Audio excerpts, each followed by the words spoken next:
だいたい今ぐらい研ぐとね、はい。先ほどのね、人造砥石の目が、この砥石の目に変わるんでうすよ。ん。だからだいたいね、もう大丈夫だと思うんですが。うん。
あんまりうまくないですわ。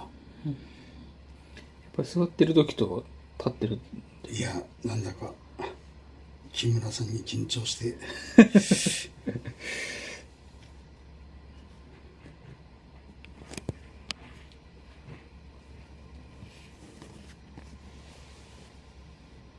顎がうまくねえな。顎が。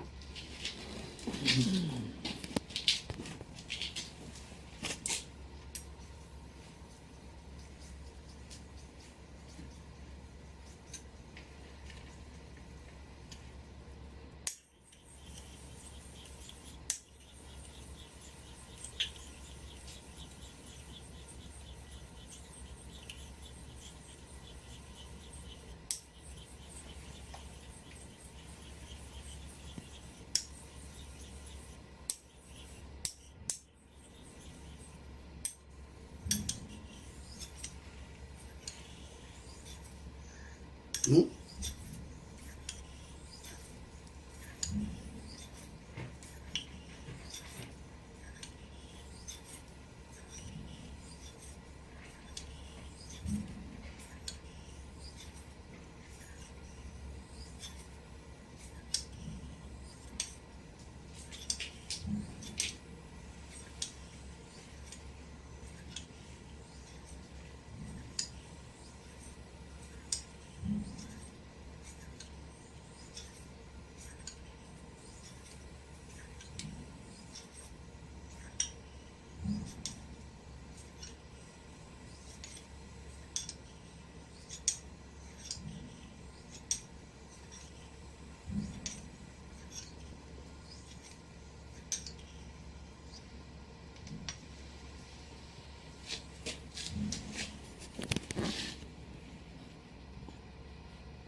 ね。